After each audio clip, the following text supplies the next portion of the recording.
All right, everyone, let's continue our journey through trauma with talking about just some overview of trauma stuff, just in general, what a trauma patient looks like, some mechanisms of injury, and kind of how our trauma system is set up in this country. Objectives, okay, dispatch to 49 Elm Street.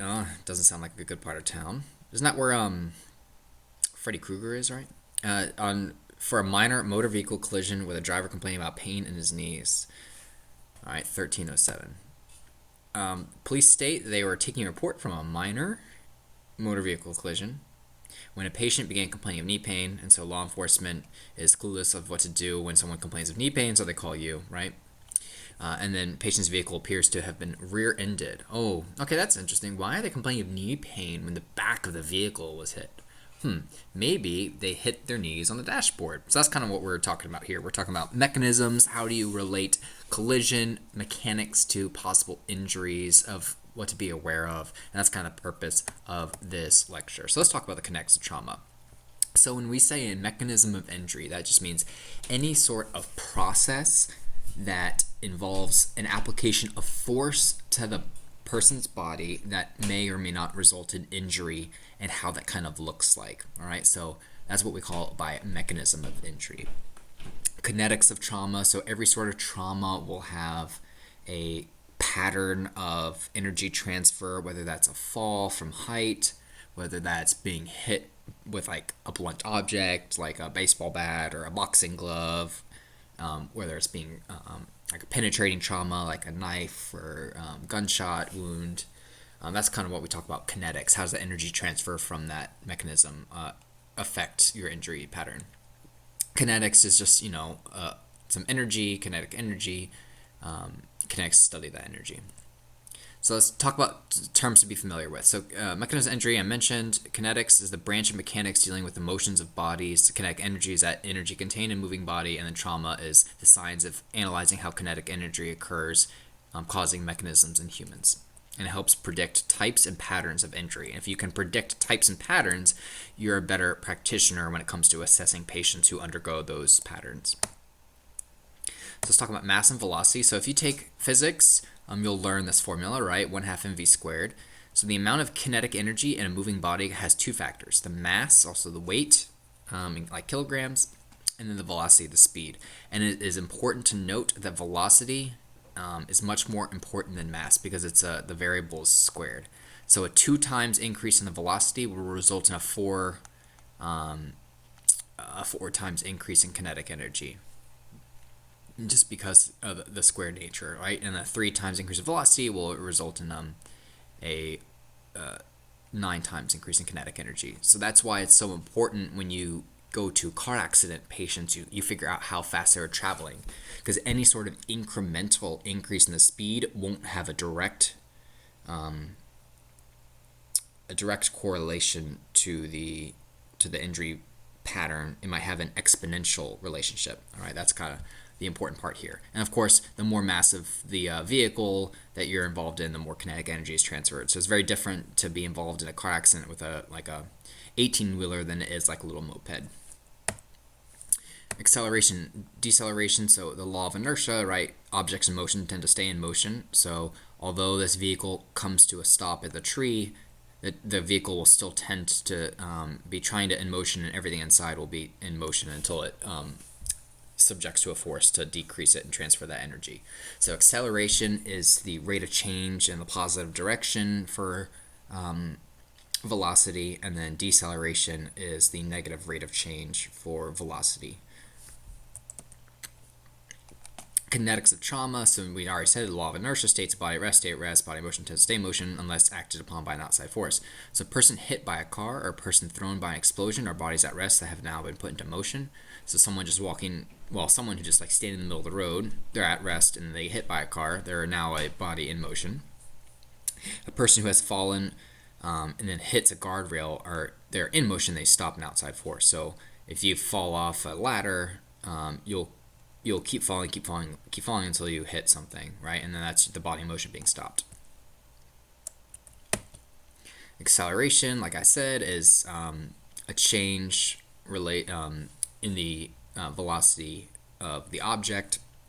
A faster change results in a more force and more injury to the body. All right, a slow deceleration versus a rapid deceleration. So if you are driving a vehicle and you come to a slow stop at a stop sign, right? What do they teach you in driver's ed? Like, you kind of slowly apply your brakes so that you can barely have the car settle out, right? If you're really good. And this is especially important when you're actually driving an ambulance, because there's going to be people working in the back trying to do IVs and bag people. And if you come to a sudden deceleration, those bodies will get all jostled around the back of the ambulance. So that just demonstrates the change in force against people, whether it's slow accelerations, decelerations, versus rapid accelerations, decelerations. So energy changes form and direction. So energy travels in a straight line unless it meets interference. The energy changes form. So the energy traveling through the body is interrupted by bones, organs, tissue pulled against fixed points, which causes the energy change. So let's take an example of this person who probably was hit rear-ended, and their body keeps traveling and hits the steering wheel.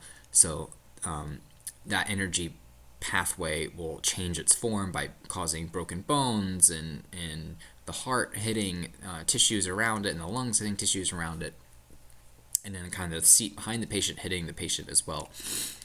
That's what we mean. So the kinetic movement of the body moving will change form when it hits this steering wheel and cause force traveling through organs and tissues, causing injuries.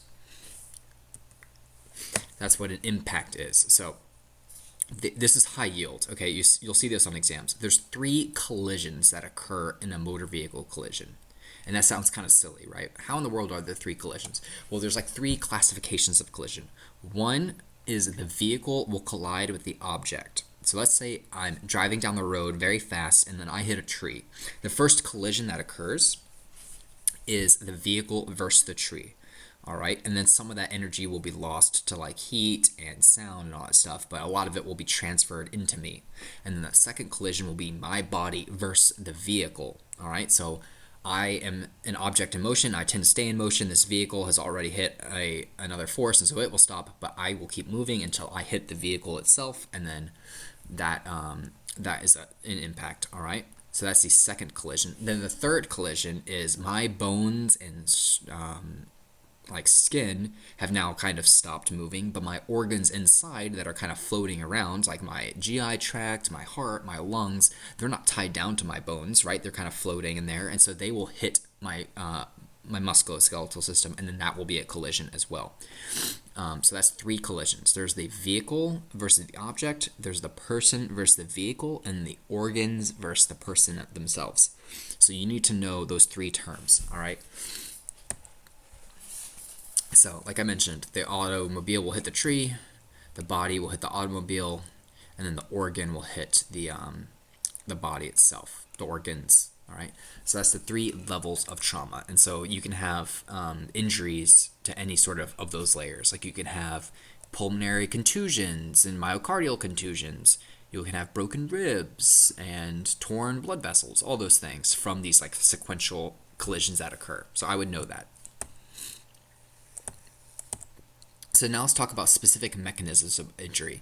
So you'll be able to rapidly assess the scene, determine the type and degree of forces applied to the patient's body. And this starts on the way to the scene. So if you remember back when we talked about patient assessment and scene size up, the scene size up is a continuous process that starts as soon as you get a dispatch, because you will be fed information from either first responders or the dispatcher who are giving you information for you to prepare what you are about to see. And then as you pull up to the scene, your senses, your sights that you see, the maybe smells that you smell, things that you're hearing, that will modify the information. So if we get dispatched to an MVC on the interstate, well, I already know that person was probably traveling very fast. It might involve rollovers or like significant rotational forces. They were probably traveling. The speed limit would be 65. Maybe there's multiple cars, and so I'm thinking of multiple patients involved, all those things. And then when I arrive on scene, then I see a car that hasn't been rolled over, and then so I modify my assumptions as I like gain more information.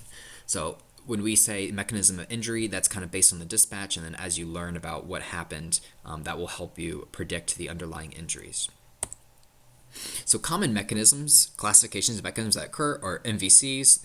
Most commonly, these will be most lethal, most likely because your vehicle collisions occur at like high speeds. The most common will be falls, particularly among elderly patients. And then it is important to note that mechanism of injury is one part of the information, and then the other part is the patient's characteristics. So, for example, an adult male fall of 3 feet won't be as dramatic to the patient compared to like an elderly geriatric woman with osteoporosis who falls the same distance. All right, so mechanism is kind of half of the picture, and then the patient's baseline characteristics is the second half of the picture.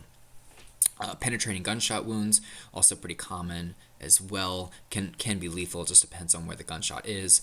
Penetrating knife wounds, other sharp instruments. Hopefully you don't go to a lot of explosions, but that can be a common mechanism of injury as well. Let's talk about vehicle collisions. It is important to note that increase in speed leads to more injury, and that sounds intuitive. If I'm in a vehicle traveling 5 miles an hour and I hit a stop sign, my injury patterns may not exist, but they'll be very different than if I'm traveling 80 miles an hour and hit a tree. All right. You should have a high index of suspicion for underlying injuries if these things exist. One, if there's a death of an occupant in the vehicle or in the wreck, that tells you that the mechanism that occurred in that wreck was high and sufficient enough to cause a death. So people who are living from that wreck, you should have a high index of suspicion that something could be going on that you can't see. And that should kind of make sense. If you go to a wreck and everyone's sort of fine, you can be reasonably confident that what you find is probably what's going on. But if someone dies from that car accident, that was a pretty bad accident, so you need to be extra careful with the patients who are living from that situation. Likewise, if someone's unresponsive or confused, that could be a sign of head trauma or like a brain bleed or something like that, and so that's already a high index of suspicion. They can't tell you that they also are having belly pain or breathing difficulty because they're unresponsive or confused. So you should have a high index of suspicion that there's a lot of trauma underneath in the body. If there's intrusion into the passenger compartment of 12 inches, so that what we mean by intrusion is the wall of the vehicle or the posts of the vehicle insert themselves into the passenger compartment from its baseline position by a foot. All right, and that to have intrusion of all that metal, there has to be a significant force applied to that metal. All right, so if I hit a car with a baseball bat, I'm not going to intrude that door into the patient compartment by 12 inches. No way. Right? But if I ram into a car with this truck right here, I possibly could cause that amount of intrusion. So that tells you that the person in that vehicle, if there is intrusion, probably underwent significant force applied to them. So you got to be in a high suspicion of underlying injuries. And then if someone is ejected from the vehicle, that's a significant injury, or so you should have high index of suspicion that there's underlying injuries there as well. So I would be aware of this because this is information you need to, one, assess for when you're on scene, and two, communicate to the hospital so you can communicate that important information. I frequently will document all these things as well. So like as I'm going to the hospital, if it's a simple car accident, I will say no ejection, no intrusion, all that stuff. A vehicle can be hit from multiple areas, and these are the types of collisions that often occur. Most common is a frontal. Well, I guess it says rotational here. So anytime you hit the second most common is frontal, but anytime you hit the vehicle at an angle, you'll cause it to rotate across this axis. So if I hit a vehicle here, the back will swing this way, while the front will swing this way. If I rear end someone in my vehicle, that's a frontal collision for me. If I get rear-ended, that's of course rear-ending. Now the reason why these two are not equal, because I can hit like barriers and trees and stop signs with a frontal compared to it always being a rear-ended or something like that. And then a direct lateral will be like a T-bone, for example, and that's not super common, but can be devastating because that would cause the most intrusion, right? There's not going to be a lot of intrusion from the lateral side. They're probably not in the frontal side, although you can have intrusion in the engine block if it's significant with significant speed. Likewise with rotational, a lot of spinning causes a lot of unpredictable injury patterns. Let's talk about frontal impact. So the driver will move forward with the same speed the vehicle was going, and then either they have to be in motion and they have to come to a stop. So they're not going to just go into the steering column and then keep going into the vehicle. They're probably going to go up and over the steering column because of the resistance, or down and under. And so that's important to know. If I'm traveling and I hit something, my body will either, when it meets the resistance of the vehicle, it needs to keep traveling until it comes to a complete stop. So it'll either go up and over or down and under. And those will have different injury patterns. So this is an example of someone going up and over. And look, if I go up and over, I might hit my head on the vehicle here. The up and over means that the steering wheel is more likely to hit my abdomen compared to a down and under where it hits my chest or my face, right? Likewise, if I go down and under, my knees will hit the dashboard, and that force will travel to my hips, and then it'll be translated in this way. So there's those sort of injury patterns. Makes sense. Frontal impact. When you have a frontal impact, look for injuries to the abdomen, because either up and over or down and under, the steering column is going to hit the abdomen, and there's no rib cage to protect the belly. So look for abdominal injuries. There's a spleen, liver, hollow organs that could all rupture or bleed or cause significant trauma. As well, the chest will hit the steering column, and that can cause injuries to the ribs, sternum, heart, and lungs. So you can get myocardial contusions, pulmonary contusions. You can get this is called a paper bag injury, where if the lung is inflated, imagine if you inflate a paper bag and then you pop it. That's similar to if you inflate a lung and then hit that lung against the steering wheel, or more, you hit the lung against the rib cage, which is hitting the steering wheel. It could pop as well, and that could be a pneumothorax. So you want to listen to lung sounds. If anyone hits their chest against the steering wheel, you need to palpate an abdomen for anyone in a car accident. Likewise, if you see this spider web appearance, that means a singular point hit this windshield and kind of fanned out, and that's more indicative of a head hitting the windshield. So that's a spider web pattern. So always look for this pattern when you go to a car accident. If that happens, if I hit my face or head on this windshield, you should always consider injuries to the cervical spine, the head, underlying brain, like a concussion, for example, and then of course the face if I was looking directly at it. Deformed steering wheel. If I do go up and over or down and under, or just significant force into the steering wheel, that means there's significant trauma of my body against that steering wheel. So you can tell, like, this steering wheel is bent back. That's a significant amount of force that was applied to me to hit this. Always look for injuries to the neck and face. So if I was only wearing a lap belt, for example, I don't think I've ever been in a car these days that only has a lap belt, because shoulder belts are paired. But if this person is restrained here, their upper body is going to hit the dashboard. Likewise, if someone doesn't wear a seatbelt, their whole body will come up and they'll hit all over. So you want to ascertain, were they wearing a full seatbelt, or if it was only a shoulder belt or only a lap belt. All right. This person has facial injuries from hitting their face on the dashboard. This person has neck injuries because of all the rotational forces of them jumping out of the seat. Likewise, you can have, if you hit the knee head on, you can dislocate a hip. So that's a common mechanism that can happen. So if you hit your leg against the dashboard, you can dislocate a hip. You can get fractures, hip to pelvis, just from the amount of force from hitting the dashboards or things like that. Let's talk about rear ends. So more commonly in this situation is whiplash of the neck going backwards. So that would be the head is whipped back, right? If you're hit from the back, so your car maybe was stopped and you were rear-ended, so you suddenly become in motion, or you were traveling at a slower speed than the person hitting you, and so you kind of whip back in that way. So injuries to the neck, be concerned about cervical spinal problems. And then there's always a kind of once you kind of whip back, you then whip forward again. So don't forget, you can always still hit your head on the windshield or your chest against the steering column for the second part of the impact. If you're hit from the lateral side, this is more likely to affect the chest, abdomen, and pelvis. Likewise, the head can be a starred windshield against the windows there. Look for intrusion in the passenger compartment. So door strikes of the side of the chest and abdomen may fracture the clavicles, shoulders, ribs, can cause rupture underneath of the liver and spleen, so palpate the abdomen. Vertebral fractures in the neck could cause the head moving in an opposite direction of the body. So look, this head is, because this is going in here, this head, the body is being pushed to the right of the screen, but the head is going to the left of the screen. So you can have vertebral fractures with the head going in the opposite direction of the body.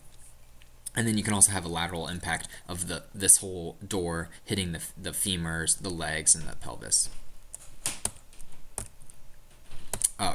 Rotational is harder to predict injuries because the amount of rotation that occurs, there's so many points of contact, right? It's really easy to, if you just hit one spot of a vehicle here, but if the vehicle spins multiple times and at different points of contact along the vehicle, it's just hard to predict injuries. So you should have a high likelihood or index of suspicion to really look all over the place. So here's an example. This vehicle probably rolled over, which is a type of rotational, and that's just, you can hit anything. You can come loose from your seat and just hit all over the place. So that's a huge high index of suspicion for something going on. So here's an example: a rollover, there's rotational, like the vehicle on all fours spinning around, and then there's rotational where it actually goes on the roof. All right, so this type of rollover, this person wasn't wearing a seatbelt. They're hitting all these things. So you can't really predict what is going on here. You just have to look all over. They can hit the headrest, door handles, console, rear view mirror, the roof, the other seats. It's just hard to figure out what's going on. So you have to do a full physical exam to make sure you don't miss anything. Another high index, a high mechanism of injury would be a vehicle versus pedestrian. So the injury, of course, depends on the velocity. If you're standing still and the vehicle hits you at 5 miles per hour, that's going to be very different than if you get run over completely and the vehicle keeps going, or if you are forced up and over the vehicle. So there's kind of just like a steering wheel. You can go up and over and hit the windshield, and you go down and under, and then all these things here can drag you against the road. Maybe you were on a bike, maybe you weren't wearing a helmet on the bike, so you were traveling a little faster than just someone walking. And then, of course, injury patterns differ from adults and kids, right? Adult, their hips are probably at the level of the engine. A kid, probably their head, because they'd be a lot shorter, right? So kids are more likely to go down and under compared to an adult. Children, like I said, tend to face away from the vehicle. Adults tend to turn away. Children tend to face towards the vehicle. Adults tend to turn away. Probably low yield. I don't really know what that's trying to say, but there you go. And then, of course, there's different weight distribution and reactions. So kids more likely to go under just because the center of their mass is below the level of the vehicle center of mass, and so they'll probably go over. Adults may be right at or above, and so they'll go up and over, tend to.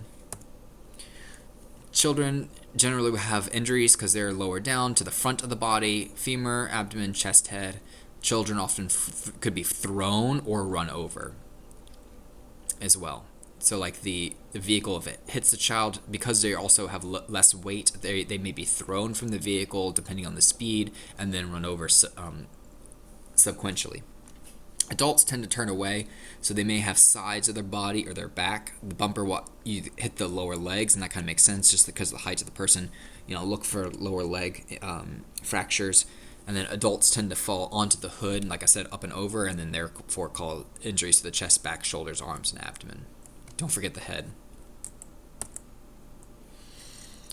Let's talk about restraints. So this is high yield, all right? When you assess a patient who underwent an MVC, you can get information from these patterns of injuries called seatbelt signs, and you can sometimes tell if they're wearing a shoulder belt or a lap belt. So this person right here has a seatbelt mark. Here's the lap belt, here's the shoulder belt, and it was on the left shoulder. So that means this patient was the driver. This is a lap belt, all right? And so I don't know about the shoulder here, but this patient, when you have a seatbelt sign, you have to have undergone a significant mechanism to kind of create this injury pattern to begin with. All right. Now, of course, that mechanism would manifest in much worse injuries if you weren't even wearing a seatbelt sign, or if you weren't even wearing a seatbelt, because that makes sense because you're gonna be thrown from where you were. But if you're wearing a seatbelt, it'll kind of imprint in this way and cause ecchymosis and bruising, so you know that the mechanism is already higher than it would be. If you're driving 20 miles an hour and you hit a stop sign, you're not gonna have a seatbelt sign. All right. So go looking for this. I actually went to a call where I went to, I think it was a rollover, and this girl was saying that she was the driver because her boyfriend didn't have a license. And then based on the seatbelt signs on both of them, I could tell that she was lying, and he was actually the driver. Injury patterns don't really lie in that way.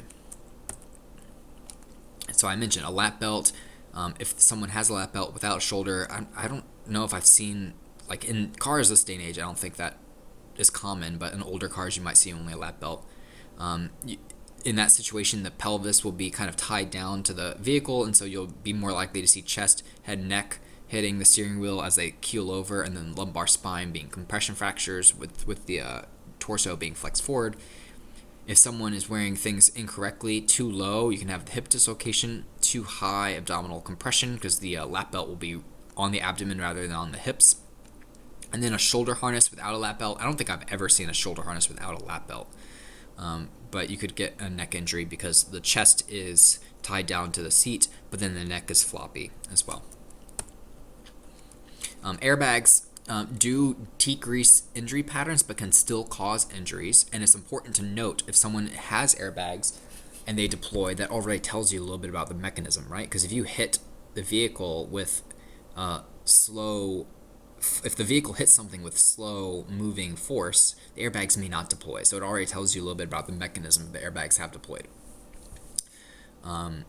Minimal protection in a lateral collision. So if I get hit from the side and I don't have side airbags, then I'm not going to get a lot of protection from that vehicle hitting me from the side. So some cars will have side airbags, so it's important to note that as well. Airbags involve rapid generation of a gas in a bag that helps kind of cushion you, but if you don't have a seatbelt, you may be forced into that, and that can cause trauma to the head, neck, or chest. And then always, of course, if there's the steering wheel airbag deploys, look for underlying deformity of the steering wheel, just in case. Let's talk about kids and infants. If a child is poorly restrained in a car seat, so there's kind of a proper way to install car seats in the vehicle. It should be in the back seat, and it should be rear facing until a certain year of age, and then they should be using a booster seat until a certain year of age or height. And frequently the booster seat isn't used for like young kids, although it should be. So children poorly restrained can undergo more significant injuries than children who are more properly restrained. Likewise, infants can be suffocated by a deployed airbag. That's why they say car seats shouldn't be in the front seat. They should always be in the back seat because of this problem.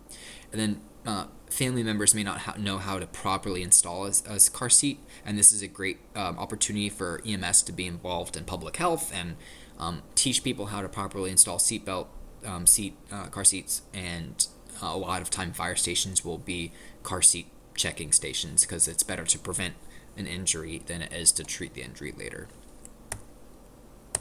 Motorcycles are just so bad. Just because they offer such minimal protection, and if you get into a wreck, it can just be devastating. All right, so of course motorcycles can have head-on impact. They can be ejected from the vehicle because there's no real seatbelt that keeps them attached to it to any large degree. They can be angularly impacted, that they spin out and get ejected. If someone lays the bike down to try to prevent an accident, this is their kind of way of stopping abruptly. They may get abrasions and road rash just being dragged across the road. So that's why a lot of motorcyclists will wear leathers, because that can help mitigate that. Hopefully they're wearing a helmet, and the helmet, the injury pattern on the helmet may tell you some information. And then another type of vehicle would be like four-wheelers or like dirt bikes or something like that, all-terrain vehicles. So head-on, maybe the motorcyclist will hit the The handlebars is similar to someone hitting the steering wheel. Angular, they might hit an object like a sign, mirror, fence post, and they can cause it could cause amputations or avulsions because they aren't as protected compared to the walls of the vehicle. And then ejection, of course, that person is going to fly off the vehicle and eventually hit the ground, or maybe hit something standing up, like hitting a street sign, but then eventually hitting the ground as well. This is an example of road rash and laying the bike down so that these people were dragged across the pavement. People frequently will do this to avoid worse. So if I'm like in a motorcycle and I'm about to hit a car, with the like head on, and I'm likely to be ejected because of the speed I'm doing, I may try to lay the bike down as an evasive action, but I'm still have an injury pattern unless I'm not wearing all my leathers and my helmet and stuff. Inside, as you are dragged, the leg that is underneath the bike is going to have more injuries compared to the leg on top of the bike. And of course, if you have exposed areas, you're not wearing your leathers or all that stuff, you'll get just road rash and all this being scraped across the pavement, which means there's rocks and dirt and high incidence of infection and all that gunk. ATVs frequently can be tipped over and rolled over, can involve high impact collisions, most likely because the people on ATVs are less likely compared to bicyclists to wear personal protective equipment like gloves, helmets, leathers, and are more likely to be risk takers with off-roading and all that stuff. So these people, especially if they're not just like on a normal road, but they're in the backwoods rolling around, that's their prerogative. But if they're far away from road, it may be hard for us to get to them. All right, let's talk about falls. So feet first falls, the most common mechanism of injury. The injury pattern depends on how tall the fall was, how high the fall was, and how tall the person was. The surface that landed on, of course, if I fall onto a cushion, it's going to be very different than if I fall onto pavement versus if I fall into a body of water. The injury pattern will depend on the region of the body that lands first, right? If I hit my head or my arm or my legs, that'll be different. And then, like I mentioned, the age and general condition of the patient. So an elderly woman with osteoporosis is going to have a very different injury pattern than a child who, like, let's say an infant who rolls off of a changing room table versus like a 17-year-old who's up a couple steps of a ladder helping paint a house or something like that. Like those conditions of the patient is like half the picture, and then the mechanism itself is half the picture.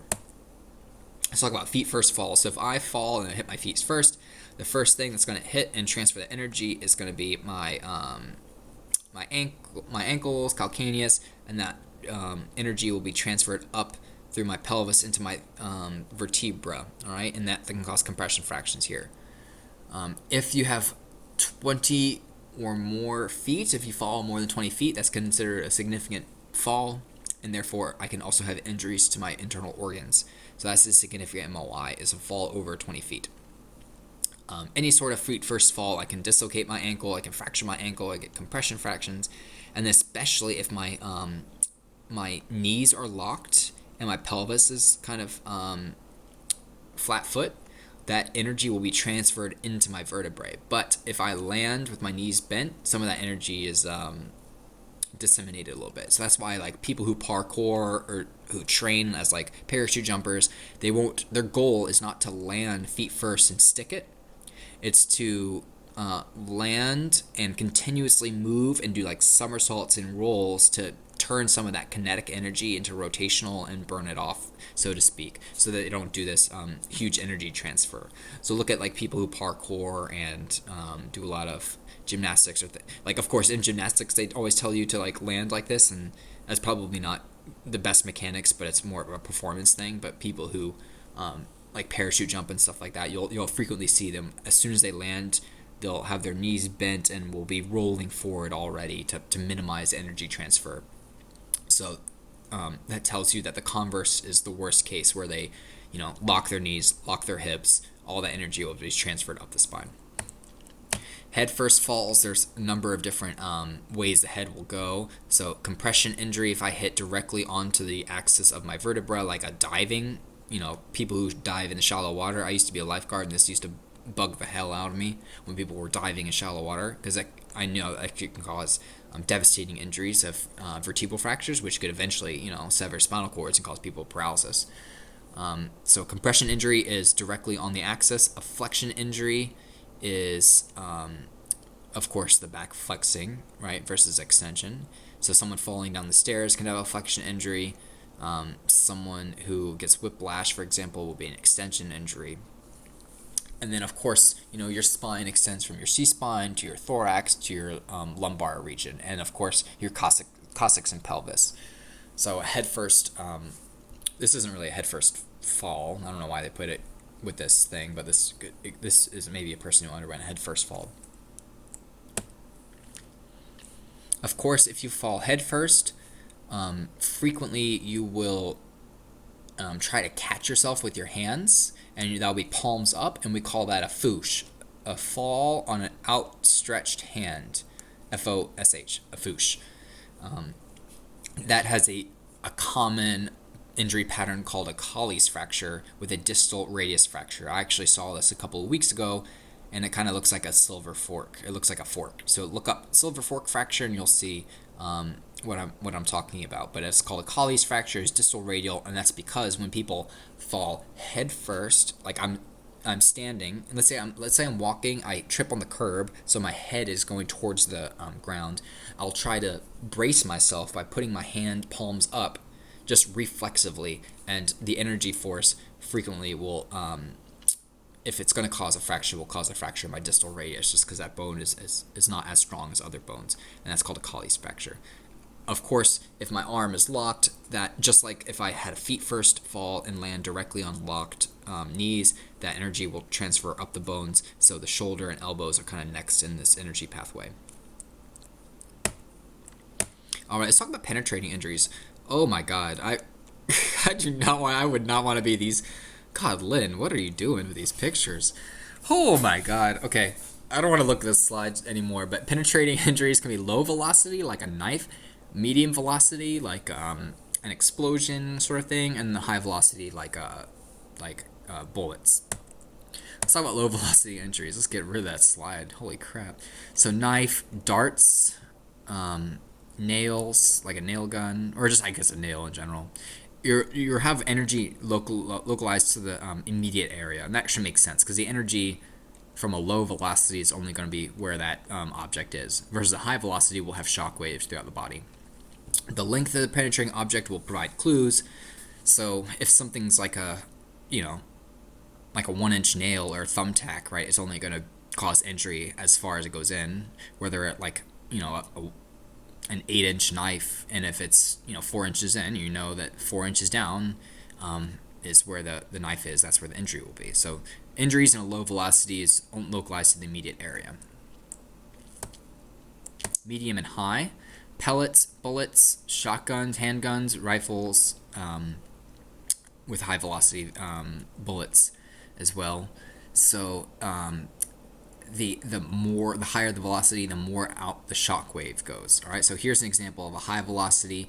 Here's the entrance wound, here's the exit wound, and as it passes through, the high energy is being transferred to all that tissue, so it causes a larger area of tissue destruction compared to this over here, relatively less energy it goes through.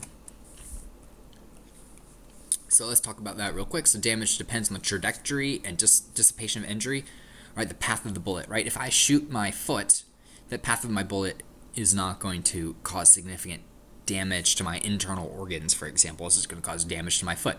Versus if I shoot myself in the head or in the chest or something like that, bullets can bounce around on bones and tissue, and so it can be worse pathways and more energy transfer. The dissipation of the energy will depend on the drag that the bullet is doing, the profile of the bullet itself, what sort of, is it a hollow tip, full metal jacket, armor piercing bullets, all those types of things, and then cavitation of the tissue. So drag, factors that slow the bullet down, the impact point of the bullet, cavitation, if there's pressure waves, so if you shoot the pelvis, it'll be very different than shooting the abdomen or the thorax just because of the cavities there. And then fragmentation, bullets may break. I mean, that's what hollow points I think are designed to do. They're kind of create a larger cavitation and break apart a little bit. So you also can just get like shot or something like that from like shotgun, things that are smaller or something that breaks up into smaller pieces, like shrapnel. So gunshot wounds can occur anywhere. Here's an example of a gunshot wound. Of course, if you get shot in the head, your brain tissue can be compressed. In the chest, the lungs can cavitate just because it's used to undergoing pressure differentials, but the heart and large vessels can be heavily damaged because there's a lot of, your aorta, your vena cava, all that stuff right in your chest, and so that's a high index of suspicion for injuries. Abdomen, of course, there's, intestines, fluid-filled structures, so livers and spleens, a little bit more tolerant than bones from being shot. And then extremities, so bone injury fragments can cause, and like bullet fragments can lacerate vessels, causing more bleeding, damage to muscles, damage to nerves. There'll be a video on Sakai of all these videos in the PowerPoint, and when you come across a patient with a gunshot wound, you always look for an entrance and an exit wound. Now, you can't diagnose. This is for a forensic pathologist to figure out, or a ballistics expert to figure out what is an entrance wound and what is an exit wound. There are rules of thumb. For example, if I get shot in point A and the bullet exits point B, the bullet is going to have more energy at point A than point B, because as that bullet travels through, it's going to lose energy. And so the wound is going to be larger at point B because the energy transfer will have been larger at point B compared to point A. And so if you find two holes and one smaller than the other, the likelihood that point A is the entrance wound and point B is the exit wound, which tells you the trajectory of the bullet, the likelihood that that's true is high. However, that's a rule of thumb and not always true. And because we're not ballistics experts in EMS, you just document two wounds at those two separate sites. You don't say this is the entrance wound or this is likely an entrance wound. You don't say that, all right?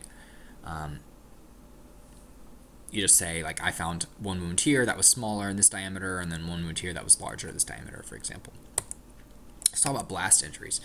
So there's kind of four or three, just like the motor vehicle collision, there's three collisions. Blast injuries, there's kind of three waves of energy. So this man, I don't even know what this is, like some bomb of some sort, who knows. But when the explosion occurs, the primary injury will be this is high yields, this will be on your exam, I think. The primary injury will be the blast wave, the pressure wave itself, so the air, that pressure wave hitting you, causing pressure injuries. The secondary injury will be shrapnel from the bomb or from the blast, and that will get to you slower than the pressure wave. So you can think the pressure wave hitting you, you can think of then the shrapnel hitting you, and then when you hit the ground or you hit other objects, that's your tertiary injury. All right. So I would know the types of injuries and the waves that occurred there as well. Let's talk about a patient who has multi-system trauma. So if someone undergoes a significant MOI and they have injuries to more than one body system, like this isn't the patient who stubbed their toe or fell on an outstretched hand and broke their distal radius. This is someone who was in a rollover, maybe they're altered, maybe their abdomen's a little distended. These patients are really sick and have a high incidence of morbidity and mortality and need to go to a trauma center. All right. Now, in Chapel Hill, we are very lucky because you can't throw a rock without hitting a level 1 trauma center, right? There's Duke and UNC. Depending on where you work, you may not have access to a level 1 trauma center. You may not have the closest place you can transport to may be a level 3 trauma center, and that means that the resources available for those patients is a lot less. And so you need to consider additional factors when you make transport decisions. Like, hey, do I need a helicopter to take this person to a level 1 trauma center? Or does this person need to get to a smaller resource hospital to stabilize so that they can eventually be transported to a level 1 trauma center, right? The level 1 trauma center is considered the gold standard. So all multi-system trauma patients ultimately need to get to a level 1 trauma center. And there's kind of the discussion of the golden hour and then the platinum 10 minutes. The golden hour is from onset of trauma to definitive care in the OR should be an hour, and those patients have the best chance of survival. The platinum 10 minutes means those patients should be off the scene traveling to more definitive care within 10 minutes. And that's a tall order, frequently, especially when patients are in mangled car accidents that require prolonged extrications of tearing apart the vehicle just to get access to the patient, packaging them up with boards and C-collars and doing assessments. 10 minutes is not a lot of time for very complex trauma, especially like maybe the person is in the woods and they had a fall from a tree, for example, or there were, who knows, like you can't just pull the ambulance into the woods and get them. You have to go, on a four wheel drive vehicle to go get them and bring them back. And so that all those there's so many different factors that can prolong that 10 minutes. Maybe they're on a mountain edge and you need a helicopter to extricate the patient from the mountain edge. All these things. It's challenging. The goal is 10 minutes on scene. Like I said, the golden 10 parameter for definitive care after the injury increases chances of survival, depends on the nature of the injury, always assess, treat, transport rapidly, scene time is 10 minutes or less. That's what we mean by platinum 10 minutes. High index of suspicion, always assume the worst. So our trauma system, so this is kind of the levels of trauma centers. There's level 1, level 2, and level 3, and level 4. I would say knowing precisely what these things mean is like medium yield. Like knowing level 1 is regional, and level 1 is the best, 4 is the worst in terms of the amount of care. 3 is community, 2 is like the relative area. I don't know if these are like specifically defined. Basically, the larger you go up the chain, the larger the catchment area of that trauma center. So a trauma facility is kind of like a Band-Aid station, urgent care kind of place, and then that just may be like a standalone place. But then level 3 may service like a small neighborhood, community area, and then a 2 maybe gets surrounding townships. But then a level 1, people from all over the state can come to. So for example, at UNC and Duke, people from all over multiple counties surrounding will be ferried to UNC or Duke because it's a level 1 trauma center. Golden principles. Scene safety is super important. You don't want to cause additional patients by if you're at a car accident on the interstate, you don't want to be hit by vehicles. EMS personnel have been hit on scenes before like that, just due to the nature of our job, and it's always a tragedy. So make sure you really have police control flow of traffic, park downstream, make sure you are wearing safety equipment, all that stuff. Additional resources, police, fire, other ambulances if needed, helicopter if you need to, shut down the interstate if you need to, all those things. Of course, everyone starts with a primary assessment. Consider C-spine stabilization and backboarding for patients with high index of suspicion for head, neck, or back trauma that could cause impairments of neurologic status. Ensure the airway is patent. If they are altered, they may need to be intubated by ALS, so consider ALS is one of your additional resources. Always positive pressure, give oxygen if needed. Control bleeding, that's one of the best things EMS can do, is stop the hole. Of course, if they're internally bleeding, you can't fix that. They need to get to a level 1 trauma center to fix that, and then treat for shock. Those shocky patients need to get IV fluids with paramedic and get to a level 1 trauma center. Support them, warm them, raise their legs, Trendell and Burke if your protocol says you should do that. Some special considerations, always your personal safety, airway management, ventilation. So that's kind of the EMT's bread and butter is airway management, ventilation. Of course, if someone has OPA's kings, but if someone has signs, symptoms of a skull fracture, you can't do NPAs. If you find significant bleeding, you can use tourniquets, pressure dressings, all those things. Don't get tunnel vision. If you go to a multi-system trauma and their tibia is sticking out, and that looks scary, and it is scary, but if they're altered and their blood pressure's like 89, that tibia is not the problem, right? They're shocky from bleeding somewhere else. Control the bleeding, get ALS, control their ventilation if they aren't maintaining their airway. Don't get tunnel vision. All right, follow up. Good old Mike. I don't remember what happened to Mike. I think it was, he was in a car. He was rear-ended or something like that. He's 40 years old. He has pain in his. Oh, that's right. Police called us because he had knee pain. All right, so he was 40 years old. He was rear-ended. He has pain in his knees. He wasn't wearing a seatbelt. Bad boy. He was. He's ANO times 4. ABCs are fine. So primary's good. He states he went down and under the dashboard. So he went down and under. His knees probably hit the dashboard. So I'm worried about knee pain, pelvis. Maybe his chest and abdomen hit the steering wheel, so I'm going to do a chest exam, his rib cage, his listen to his lungs, and feel his belly as well. Also assess PMS in case he dislocated his patella or fractured his femur or something like that, or his tibia. When we get there, there's no evidence of bruising, swelling, or deformity of the knees, so he's just a big baby. We apply a C-collar, we put a KED, you'll learn about this, and then you get him out on the spine board, and then he starts complaining of lumbar pain. Ooh. So maybe there is an underlying vertebral fracture or something like that. So we need to do a full back exam.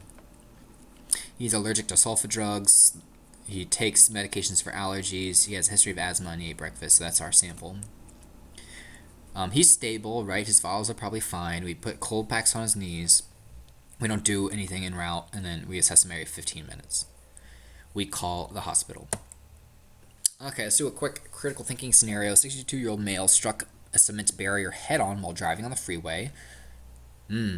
So this confuses me a little bit because the cement barrier is in the middle of freeway. So did he rotate into it? Did he swerve to avoid hitting something? Was it a long curve and he just kept going straight? Like, what? Why did he hit the cement barrier? It's kind of strange. Did he hit it? He hit it head on, so that's even weird, right? So I'm curious about that. He estimates he was going 65 miles an hour. So how do they do that? Well, here's a fun trick. What you should, when you go in a car accident scene, you should see PD try to do this. But basically, when you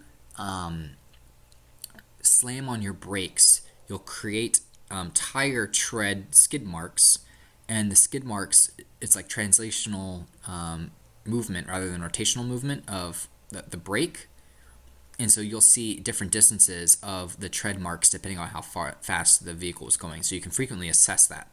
That's a fun little fact I learned. He also has an impact mark on the driver's side windshield. So I'm worried about head trauma, right? The airbag is deployed, so it's a significant mechanism. Of course, the head-on collision is already significant with the 65. Headrest is completely down. He was wearing a lap and shoulder belt, so he was a good boy in that situation, but he's unresponsive, so no bueno. Based on the mechanism, what injuries do we suspect? So head trauma, because he hit his head. Of course, he's unresponsive, so that kind of makes sense. I'm also worried about his neck and possibly his chest for hitting the steering wheel. What type of impact was involved? So there's 3 impacts, right? There's the vehicle versus the barrier, there's him versus the vehicle, and then his organs versus him. What are 2 different pathway patterns of injury involved in this collision? Up and over, down and under. And there you go.